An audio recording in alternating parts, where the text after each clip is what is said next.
Off to quick, Michael. Thank you, Meligi. Are you copying me now? Oh, I haven't even spoken yet.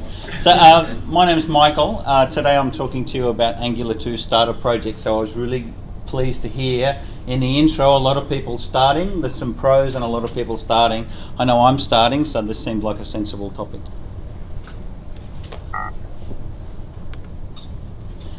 So the first thing I want to talk about is the gap. So we alluded to this before. The guy in the top right-hand corner is Misko Hevery. He's from the Angular team, and I kind of visualize him as an evil angel. Okay, so he's saying, "Hey guys, you can build front end like this now. You can use a class syntax from ES6. You can use component annotation. You can use selectors and templates. You can use the ES6 import syntax." And that whole thing brought together means that you can build front end kind of like you would build Java components with annotations. It's going to be awesome, right? And I 100% agree. But as we alluded to already, there's a big gap. You've got to walk through some fire before you can actually do this, right? So that code won't just run in your browser. And we've already talked about it, so I won't go on too much. You've got to deal with typing. So if you want to use TypeScript and you want to use types, you have to deal with typing. This code won't run in a browser. You need to transpile it to ES5 so that it will run in a browser somehow. And you also need to load or package that application. So JSPM is an approach to packaging. There's also Webpack, Rollup, and also System.js is a loading solution. So you've got to get across all of that, right? And that can be a bit daunting for a newcomer. So enter the starter project. So there's three key things that starter projects do, in my opinion. First of all, they allow you to start quickly on writing that canonical Angular2 syntax. So if you just want to start writing it and you just want to learn the syntax and you want to let the sort of intelligentsia figure out what the tool chain is going to look like, then you can do that with some starter projects. You also might want to use a starter project to have a look or visualize what a more complete project might look like. How do components lay out now? Where do the controllers go? Yeah? Where do the filters go? They're not called filters anymore, they're called pipes, right? So how would that all look? That's the second reason. Third reason, tool chain, right? Tool chain is the new reality of JavaScript development. It's the new reality of Angular2 development. So there's some smart people have done starters and they've already solved a lot of those tool chain problems and they've encapsulated them into starters and you can get the benefit of that. So I looked at a bunch of starter projects. I threw out what I didn't think was relevant or popular or any good. And I broke them down into these three areas for you, because I love you guys. All right. Where did I get the list from? So the list of starters, oh man, it's a big list. I got it from Reddit. So if you're not already subscribing to the Angular2 subreddit, I suggest you do. I think it's quite a good forum. The top of the forum, there's a sticky, helpful GitHub repos and code snippets curated. If you don't check out anything else, check that out. It's awesome. And that's where I got my list of starters from. There's a lot of other stuff in there, but that's where I started. Okay, so simple starters. So these get you writing canonical straight away, right? So you don't have to, they're literally very small and simple, and they get you up and running on Angular2 syntax. So if you're literally starting from scratch, I'm recommending that you look at the NG2 minimal starter. It's referenced on that Angular2 subreddit, and that's the one I'm suggesting you use. So let's have a look at that. So this is NG2 minimal. It literally is the smallest thing you can do. So there's a couple of NPM scripts. There's a watch, there's a serve which is using HTTP server, and there's a start command which uses npm run all to both watch and serve. So that's about the minimum you can get away with to get a dev experience. So what the TSCW is going to do your TypeScript compilation, the serve is going to serve it up using HTTP server so that you can view it in a browser. You can see the dev dependencies are HTTP server, npm run all, TypeScript, and the dependencies, very minimal here, Angular2, the reactive extensions library, which is obviously a prerequisite for Angular2, and the System.js loader. So that's pretty small, index.html, that looks horrible with the font, but it's not actually that bad. So this is pretty much a minimal set that you can do without bundling. We've talked about bundling. So system.js is your loader. That'll actually be used down here. Reactive extensions, which is required for Angular 2. Angular2 polyfills helps you to run Angular2 on IE, I believe, that's what they're there for. And then Angular2 dev, which is actually the Angular2 library. The last two are only necessary if you're doing HTTP and routing respectively, but that's pretty much a minimal set of things that you need to load into a page to get Angular2 to work. I will show you the rest. So, and then I think we've seen this before, system.import, so you're using the system loader there. It's loading in the compiled or the transpiled version of Hello World. Hello World's actually a TypeScript file, and that's pretty much the minimal that you can do to bootstrap. Just having a quick look at the Hello World TypeScript component, this again is quite minimal. So you're importing component and bootstrap from the Angular2 core and platform libraries respectively. You've got a class which has got a welcome to JavaScript, new JavaScript. This is a getter, all the Java guys. So it's exporting a class, and the component annotation is telling Angular2 how it's going to wire that class, wire that component into the page. And you can see it's using the Hello World selector. And this is using the Bootstrap library that we've imported to bootstrap the Hello World component onto the page, onto the selector. This is the minimum you can get away with to run Angular2. Yeah, so if you're starting out, that's probably what you want to look at. The only config file we've got is a tsconfig file, which tells the TypeScript compiler exactly what you want to compile. You can see it's compiling to ES5, and it's using the system module type because we're using the system loader. Yeah. Yep. Okay, so that's simple starters. There are a couple of others.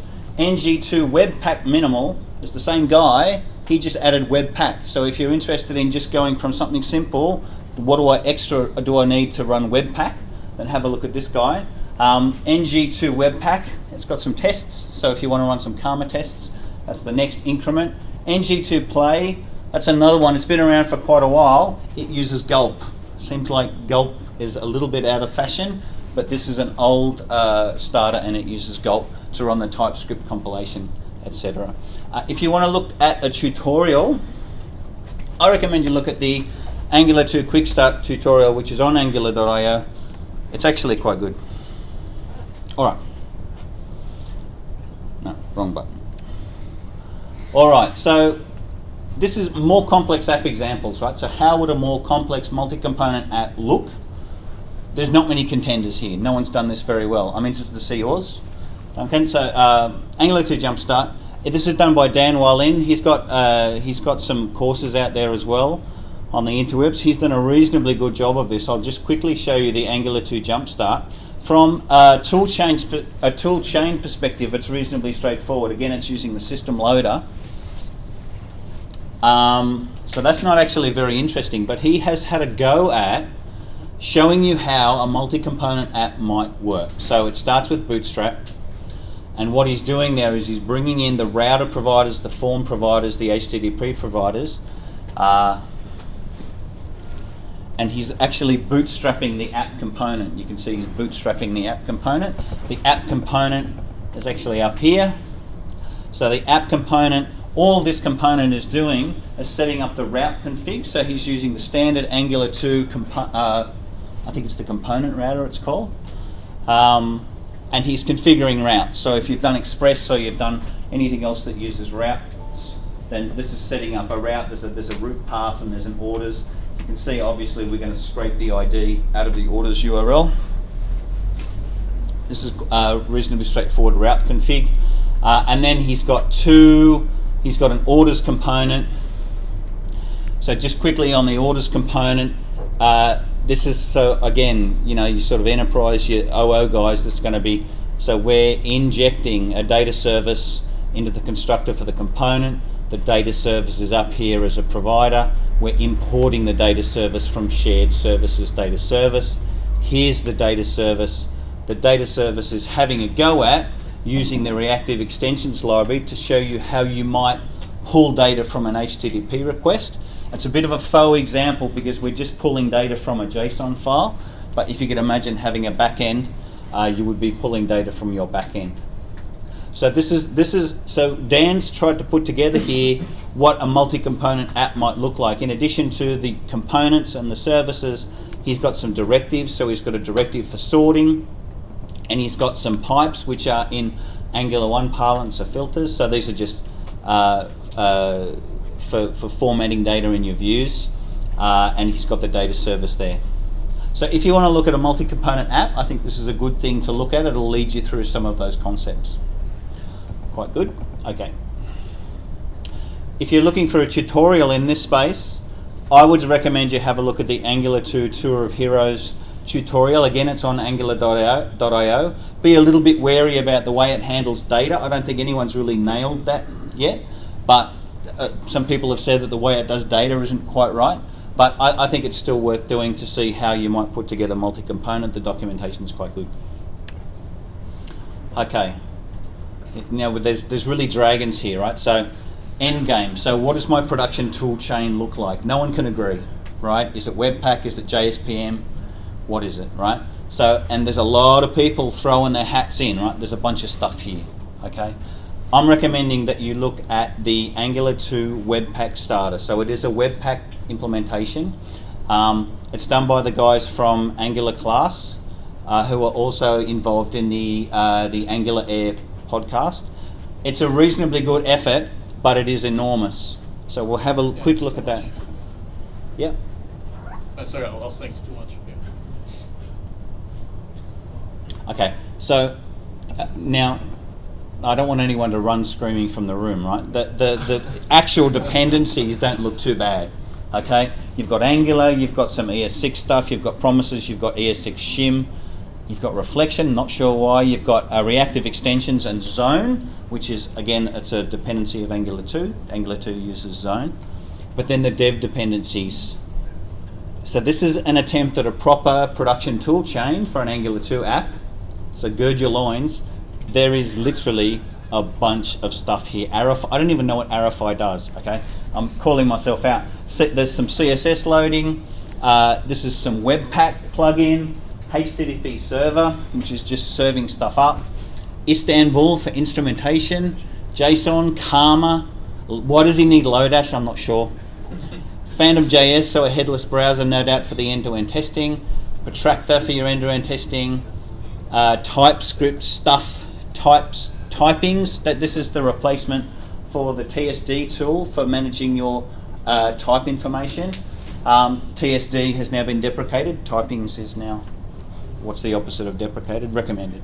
So underscore, I don't know why it is underscore, and then no fewer than 3 Webpack dependencies. So it's pretty scary. And in order to actually configure this app, you've got a Karma config to configure your unit tests. You've got a protractor config to configure your end-to-end tests. You've obviously got your package.json. You've got your TS config, which configures your TypeScript compiler. You've got your TS lint config, which configures your linting. You've got your typedoc, which is this project has got documentation creation. You've got typings, which again drives your typings, and 3 Webpack configs. So it's pretty full on. But if you're trying to get into that space where you're trying to get to that production tool chain and you can't wait for Angular 2 CLI, and you want to see this stuff solved, then this runs, it's solved here. So that's a good example. Can I just say that the advantage over JSPM is that, see that Webpack config? This one down here? Yep. It's a JS file. Yes. So all of that content you've got in that JS file, yes, you just say require my Webpack solution. Right. And my Webpack solution could have as its dependencies all of that noise in your package JSON. Right. So with npm3, your node modules are still going to have all those packages root, but your actual package JSON doesn't need to have all those dev dependencies if you package all this up in a solution and put it on GitHub. Okay. And that's what I think is going to become more and more popular. I mean, they're not very extensible, but if you come up with a formula for a project structure that you like, yes, make a solution And share it then. and share it and Yeah. have all of this content of this Webpack config.js. Just delegate that to one dev dependency. Just say require Oh, I'm with you. my Webpack Right. solution, and it has all the dev dependencies. Okay, I agree with you. I haven't seen anyone doing that, but I get where you're coming from. So because it's a JavaScript So there's file, light at the end of the tunnel, but this is you can you're pull a right, this is config where in it's at. as a dependency. So it's a bit meta, right? You're pulling in a config as a project dependency. I guess it would be a dev dependency, maybe a dev dependency. But no, I get it. Just for dev. So the actual app is look. I need to move on, right? So, all right. So there are other endgame examples. I'll go through them. NG boilerplate makes an attempt at bringing in Redux on Angular 2. So if you want to look at Redux, that's obviously a Facebook Flux implementation. I think it's the most popular one now. So that's NG2 boilerplate. It also uses reactive extensions and demonstrates forms. Angular 2 Universal. There's quite a lot of philosophy behind Universal. The guys behind Universal kind of think that ES6 plus ES7 plus Angular 2 will allow you to write code on the server and the client and for it all to work. And I don't know, I don't really subscribe to it, but if you're interested in Angular 2 Universal, this is a good example. The key thing you get out of it is server-side rendering of your views. Okay, which to an Angular person is like, what? Why would I do that? But they think that's the way forward. If you just want to about SEO already in the comments. say again. There was a question about SEO already in the comments. Oh, okay, well there you go. Okay, if you don't want to do TypeScript, if you just want to do JavaScript and you want to do Babel, then Angular 2 Full Stack Starter just does Babel. There's no TypeScript. And I threw in Angular 2 Seed as well. It's quite a good example, good contributors, and they've got some interesting forks that show you how you might bring in stuff like ng bootstrap and other dependencies, right? So they've got the kind of a base one, and then they've got some forks which bring in some other dependencies and other stuff. Who does that? Who does the seed one? Angular 2 Seed. Minko something. Minko. Yeah, Minko is from. I don't know. He's not from the team. You know, I actually interviewed him. We're about to put it on our SSW TV about it. So Oh, that's cool. the first one I used, and, Yeah. and then we built our music store off it. Okay. I really like that one because I didn't know Webpack, so I wanted to use something with Gulp, but that was really useful.